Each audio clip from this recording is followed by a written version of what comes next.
আমার বাপেরে ওরা 15 জন মিলে কোপাইছে আর আমরা 2 ভাই মিলে ওরে কোপাইছি। সাংবাদিকদের সামনে এভাবেই নিজের বক্তব্য তুলে ধরেছেন আব্দুল খালেক। তার দাবি 2018 সালে তার বাবাকে হামলা করে গুরুতর আহত করা হয়েছিল। ওই হামলায় তার বাবার একটি হাত বিচ্ছিন্ন হয়ে যায়। সেই ঘটনার প্রতিশোধ নিতেই এবার রাব্বিকে হত্যা করেছেন তিনি ও তার ভাই। আব্দুল খালেক বলেন, তার বাবার উপর হামলার ঘটনায় রাব্বি জড়িত ছিলেন।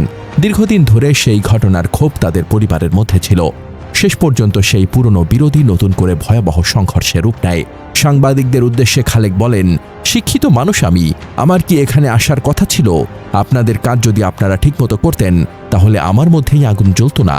সন্ত্রাসী মেরেছি, আমার বাপরে কোপাইছে, আমিও কোপাইছি। নিহত রাব্বির বয়স ছিল 25 বছর।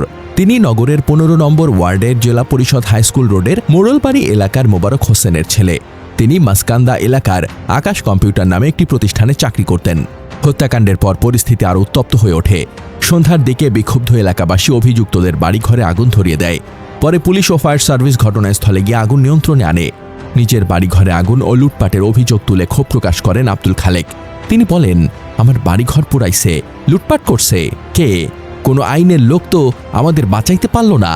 যারা নিরীহ তাদের ওপরই জুলুম করা হয়েছে, সবলদেরকেও ধরতে পারে না।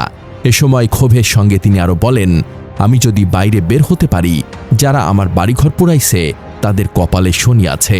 অন্যদিকে নিহত রাব্বির বিরুদ্ধে চাঁদাবাজির অভিযোগ তোলেন খালেক। তার দাবি, এলাকার বিভিন্ন দোকান থেকে রাব্বি নিয়মিত চাঁদা তুলতেন। এরপর নিজের বক্তব্যের সবচেয়ে গুরুত্বপূর্ণ অংশটি তুলে ধরে আব্দুল খালেক বলেন, মারছি আমরা 2 ভাইয়েই, আমাদের বেশি লোক লাগে নাকি? আমাদের কি কলিজা নাই? আমার বাপেরে ওরা 15 জনে মিল্লা কোপাইছে আর আমরা 2 ভাই মিল্লা ওরে কোপাইছি। খালেকের এই বক্তব্য স্পষ্ট হয়ে উঠেছে, ঘটনার পেছনে শুধু তাৎক্ষণিক কোনো বিরোধ নয়, বরং বহু বছর ধরে চলে আসা একটি পুরনো প্রতিশোধের গল্প রয়েছে। 2018 সালের সেই হামলার ক্ষতই শেষ পর্যন্ত নতুন করে রক্তপাতের কারণ হয়েছে বলে দাবি করছেন তিনি। এর আগে সংবাদ সম্মেলনে র্যাব জানায়, গতকাল দুপুরে ময়মনসিংহ নগরের মাসকান্দা এলাকায় আঞ্চলিক পাসপোর্ট কার্যালয়ের সামনে রাব্বির ওপর একদল ব্যক্তি দেশীয় অস্ত্র নিয়ে হামলা করে। হামলা থেকে বাঁচতে রাব্বি পাশের একটি দোকানে আশ্রয় নিলে হামলাকারীরা সেখানে ঢুকে তাকে কুপিয়ে গুরুতর আহত করে। তাকে বাঁচাতে তার ভাই মোহাম্মদ রিয়াদ এগিয়ে এলে তাকেও কুপিয়ে আহত করা হয়।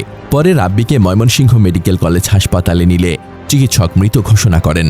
র্যাবের কোম্পানি কমান্ডার মোহাম্মদ শামসুজ্জামান বলেন, হত্যাকাণ্ডের পর র্যাব সিসিটিভি ফুটেজ বিশ্লেষণ ও তথ্য প্রযুক্তির সহায়তায় ঘটনার 8 ঘণ্টার মধ্যে প্রধান অভিযুক্ত আব্দুল খালেককে গ্রেপ্তার করে।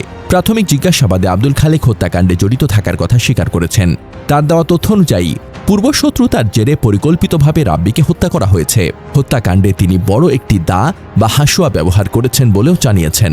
র্যাব জানায়, 2018 সালে রাব্বির পক্ষের লোকজন খালেকের বাবা ফজলুল হককে মারধর করেছিলেন এবং তার একটি হাত বিচ্ছিন্ন করা হয়েছিল বলে খালেক দাবি করেছেন। ওই ঘটনার জেরে তাদের মধ্যে দীর্ঘদিনের ক্ষোভ ছিল।